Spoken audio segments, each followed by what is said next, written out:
భాష నుంచి, భగవంతుడి నుంచి, మన కుటుంబం నుంచి కూడా ముందు మనం గ్రహించవలసింది క్రమశిక్షణ. ఈ 5 అక్షరాలు ఒక్క మాట బిడ్సుపిలాని విద్యార్థులు మర్చిపోకుండా ఉంటే వారికి జీవితంలో ఏ విషయంలోనూ ఒత్తిడి ఉండదు, ఏ విషయంలోనూ ఓటమి ఉండదు. అన్నీ గెలుస్తారని అర్థం కాదు. అక్కడ గెలిచినా ఓడిపోయినా సమానంగా తీసుకుంటారని అర్థం. అప్పుడు ఓటమి లేనట్టే లెక్క. అది కావలసింది కాదు, దానికి క్రమశిక్షణే ఆధారం. ఆ క్రమశిక్షణ ఇవాళ లోపించింది. అందుకోసం మనం మళ్ళీ మళ్ళీ మళ్ళీ వెతుక్కోవలసి వస్తుంది. ఇవాళ దేశంలో పెద్ద దౌర్భాగ్యం ఏమిటంటే, రోడ్డు ప్రమాదాల వల్ల ఎంతమంది చనిపోతున్నారో ఇంచుమించు అంతమందిలో సగం ఆత్మహత్యల వల్ల చనిపోతున్నారు. ప్రమాదం వల్ల చనిపోతే దురదృష్టం అనుకుంటాము. అది కూడా దురదృష్టమేం కాదు, ఒళ్ళు పొగరు. అచ్చ తెలుగు భాషలో చెప్పాలంటే ఒళ్ళు పొగరు. ఆసుపత్రుల్లో ఓపీ అంటారు కదా, ఒళ్ళు పొగరు వస్తేనే అక్కడికి వెడతాం. అవుట్ పేషెంట్ కాదు అది. ఒళ్ళు పొగరేకి బండి నడిపావు, ఓపీకి వెళ్ళావు, లేకపోతే నీకు ఓపీ పనే ఉంది. ఇక ఓకే అంటూ ఉంటాం మనం. ఓకే అంటే ఒళ్ళు కొవ్వెక్కింది, అంతకంటే వెళ్ళేది ఇక్కడ. కారణం క్రమశిక్షణ లేకపోవడమే. అంటే మనం అనుకుంటే చెయ్యగలమండి ఖచ్చితంగా. కానీ మన మనస్సు ఎలాంటిది అంటే, ఇక్కడి నుంచి బయటికి వెళ్ళగానే వదిలింది కదా గొడవ, బండి తీసేయి అంతే, గేరు మార్చేయి. మామూలుగా ఉంటే ఒక గేర్లో పెడతాడు, ఒక పొరపాటున అమ్మాయి కనపడిందంటే గేర్ లేపేస్తాడు పైకి.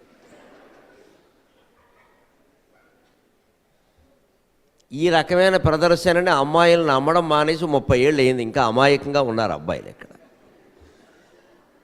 నువ్వు గేరు మార్చేసి స్పీడ్ పెంచినంత మాత్రం నువ్వు పెద్ద మగాడివే, నా అమ్మాయి ఏమనుకోవట్లేదు ఎక్కడ. అలాంటి అజ్ఞానంలో ఎవరు లేరు. వాళ్ళు ఇంతకంటే గేరు మార్చగలరు, వాళ్ళు ఇంతకంటే స్పీడ్ పెంచగలరు. అవకాశాలు రాక ఊరుకున్నారు అంతే. ఇప్పుడు వచ్చాక వాళ్ళు మారుస్తున్నారు, గేరు బాగా మారుస్తున్నారు. ఇప్పుడు తెలిసిపోతుంది. ఇంకా అనవసరం ఆ ప్రయత్నాలండి. మన ప్రాణం పోగొట్టుకోవడం తప్పితే ఏం లేదు ఇక్కడ. అన్నిటికీ మూలమైంది క్రమశిక్షణ. అది నాకు అలవాటైన మా అమ్మ ప్రార్థన ద్వారా మీకు తెలియజేద్దాం చూసి. ఆదివారము లేదు, అస్వస్థతయు లేదు, 4 గంటల వేళ స్నానమాడా. మా అమ్మగారు 91 సంవత్సరాలు బతికారు. ఆదివారం లేదు, అనారోగ్యం లేదు, ఎప్పుడు 4 గంటలకు లేవలసిందే. నా వయస్సు పిల్లలు ఉన్నటువంటి తల్లులందరూ అలాగే ఉండేవారు. ఇప్పుడు 90 ఏళ్ళు 80 ఏళ్ళు ఉన్న వాళ్ళందరూ ఇప్పటికే అలాగే ఉండేవారు. వాళ్ళకి నిద్ర పట్టదు. ఎందుకంటే అలవాటు పట్టారు. అదేం వ్యాధి కాదు, నిద్ర పట్టకపోవడం వ్యాధి కాదు. వాళ్ళు 4 గంటలకు లేవడానికి అలవాటు పడ్డారు. కాబట్టి తర్వాత ఏదైనా ఒక సందర్భం వచ్చి ఇంట్లో వాళ్ళు ఇప్పుడే లేవకుండా అత్తయ్య అన్న ఏం లేకుండా ఎలా ఉంటామే, నిద్ర పట్టదే అని లేస్తారు వాళ్ళు. 4 గంటలకి తర్వాత నా తల్లి నిద్ర లేవడం నేను ఎప్పుడు చూడలే అసలు. నేను లేచాక ఆవిడ నిద్ర లేవడం నేను చూడలేదు, ఎంత అనారోగ్యం ఉన్నా సరే.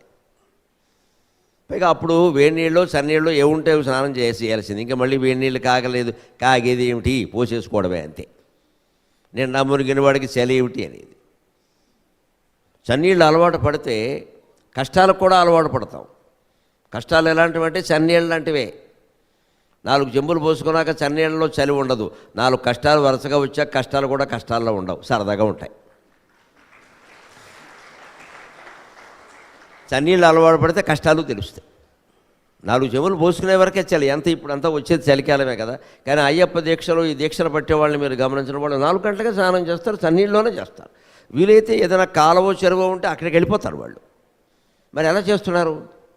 దేవుడి కోసం అయితే చేయగలుగుతున్నాం కదా, దేశం కోసం ఎందుకు చేయలేం? పోనీ మన దేహం కోసం ఎందుకు చేయలేం?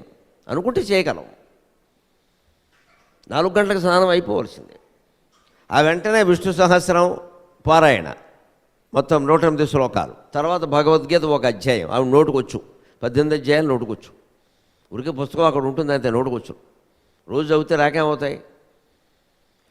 అప్పుడు వెనకాల కాఫీ గురించి ఆరాటం అంతే. ఇంకా పాలవాడు రాలా అంటారు. నేను అందుకే మన సరదాగా మా ఇంట్లో అంటూ ఉండేవాడిని.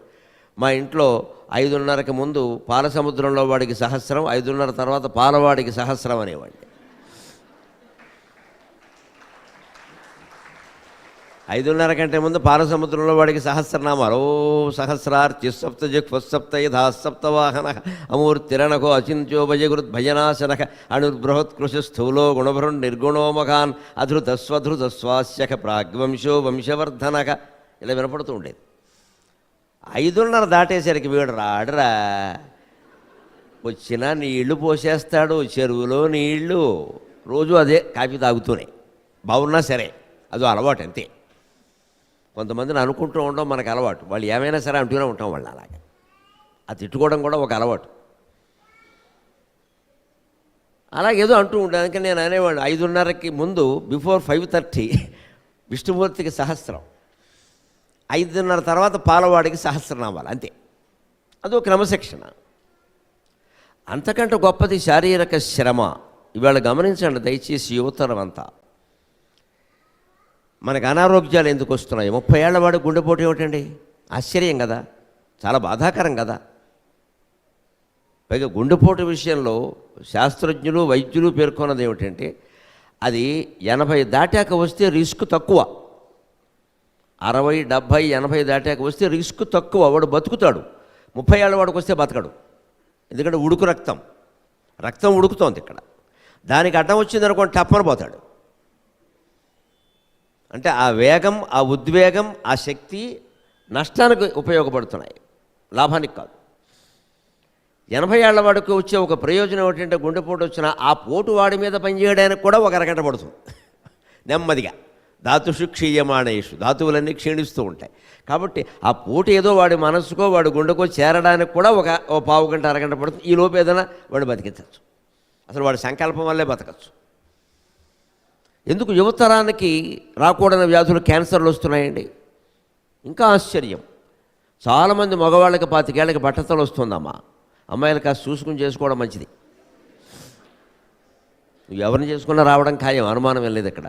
బట్టతల మగాళ్ళకే వస్తుంది, మగాళ్ళ నుంచే వస్తుంది. ఆడాళ్ళకు రాదు, ఆడాళ్ళ నుంచి రాదు. అంచేది ఆడవాళ్ళు ఆ విషయంలో అదృష్టవంతులు.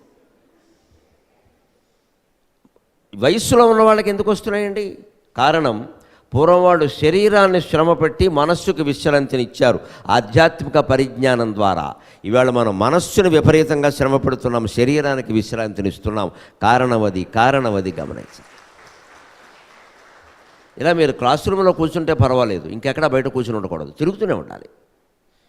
పావు గంట మించి కూర్చున్నారంటే స్థూలకాయం ఖాయం. ఏదో పని చేస్తూనే ఉండాలి. కావాలనే విద్యార్థుల పుస్తకాలు ఒకచోట పెట్టకూడదు, 4 అరల్లో పెట్టాలి. ఇక్కడోటి పెట్టాలి, అంతే. తీసుకోవాలి, కొన్ని బల్ల ఎక్కి తీసుకోవాలి, కొన్ని నిచ్చెన వేసుకుని తీసుకోవాలి. అదే శారీరక శ్రమ. ఇది మానేసి మనం ఏం చేస్తాం? ఇవన్నీ చూసుకుని రేపు ఉద్యోగాల్లో చేరాక పుట్టొచ్చేసింది మరి రాదేటి, అప్పుడు మళ్ళీ జిమ్ జామ్ అని మొదలెడతాం. ఇక్కడ దానికో 16,000 దండ, 10,000 దండగా. లేకపోతే టీఎంటీ మిల్ అని ఈ మధ్యలో వచ్చింది, ఇలా బెల్ట్, అది తిరుగుతూ ఉంటుంది. మనం తిరగం, అది తిరుగుతుంది. అక్కడ మనం ఎంత మోసపోతున్నామో గమనించండి. అది తిరిగితే నువ్వు నడుస్తున్నావు మిత్రమా, నీ అంతటి నువ్వు నడవడం లేదు. కాబట్టి నువ్వు జీవితంలో ఎప్పుడూ ఆరోగ్యంగా ఉండలేవు, అనుమానం లేదు. అది తిరిగితే నువ్వు నడవడమే, నీ అంతటి నువ్వు నడవాలి. కానీ దాన్ని నడపాల్సింది నువ్వా, నిన్ను నడపాల్సింది అదా? మన బతుకు మొత్తం ఒక యంత్రం చేతిలో పెట్టాం పట్టుకెళ్ళి. పోనీ అదేమన్నా వాడతామా? 50,000 పెట్టి కొంటాడు, 4 రోజులు వాడతాడు, తర్వాత దాని మీద తువ్వాళ్ళును బనీళ్ళు ఆరేస్తాడు, ఇంకా వాడడం. కొనే వరకు తల్లిదండ్రుల ప్రాణాలు తింటాడు. టీఎంటీ అని ఎగురుతాడు. ఇక్కడ దానికి ఒక పెద్ద రూము కావాలి మళ్ళీ, ఇక్కడ వీడి కోసం మళ్ళీ విల్లా కావాలి. ఇక్కడ దాంట్లో ఓ చోట పెట్టాలి దానికి ఒక పెద్ద చోటు కావాలి మళ్ళీ అక్కడ. దాని మీద 4 రోజులు కొత్తగా కొన్నప్పుడు తిరుగుతూ దాన్ని మళ్ళీ ఫేస్బుక్లో పెట్టాలిగా. ఇదో వ్యాధి కదా, నేను తిరుగుతున్నా, నువ్వు చూడు, వాడు ఓకే అని వాడంటాడు. ఇక్కడ ఇదో పెద్ద వెర్రానందం ఇది. వీడు తిరిగితే వాడికి ఏమిటి ఆనందం? ప్రతిదీ ఫోటోలో పెట్టాం ఇక్కడ. ఈ పబ్లిసిటీ పిచ్చి. వాడు ఎవడో 4 లైక్ చేసి ఒక డిజలైక్ అయినా సరే వై అని గొడవ. ఇక్కడ ఎంత అహంకారం అంటే మనకు తెలియకుండా మనలో ప్రవేశిస్తుంది ఈ ఫేస్బుక్ల వల్ల. ఎంత అహంకారం అంటే నువ్వు పెట్టిన పోస్టు లేకపోతే నీ ఫోటో, నీ మాట ప్రతివాడు ఒప్పుకుని తీరాలా? నువ్వేనా మహాత్మా గాంధీయా, గౌతమ బుద్ధుడా? వాళ్ళ మాటలే ఒప్పుకోలేదే. ఎంత అహంకారం మనకి. పైగా నేను పెట్టాను ఎవరూ చూడాలా, అందరూ చూడాలా? అదేమన్నా పుణ్యక్షేత్రమా? చూడ వాడి పని వాడుకుంది. మనకందరికి అహంకారం, తెలియని అహంకారం అంటే ఇది. నేను పెట్టాను చూడాలి, నువ్వు లైక్ చేయాల్సిందే, డిజ్లైక్ చేయడానికి వీల్లేదు. నువ్వెవరు చెప్పడానికే? ఎవరి అభిప్రాయాలు వరకు ఉంటాయి కదా. ఇక్కడ మనం అనారోగ్యాలు కొని తెచ్చుకుంటున్నాం మానసికంగా. ఎందుకు అహం? దానివల్ల ఉపయోగం ఏంటి? మారుతున్న తరాలు అని వేళ విడుదలైన పుస్తకం కానీ, ఇంతకుముందు నాగరాజు కిషోర్ కుమార్ గారు రాసిన పుస్తకం కానీ, వెనకాల అట్ట మీద చూడండి, అహం గురించే ఉందంతా. నేను నాది అనే వాటి గురించే ఉంది మొత్తం. అది పోగొట్టుకుంటే చాలు, ఇంకేం అక్కలే. మొత్తం శంకరాచార్య సిద్ధాంతం, వేదం అంతా కూడా నేను నాది పోవడానికే, అహం మమ ఈ రెండు పోవడానికి. అంతకుమించి ఏం లేదు ఇక్కడ.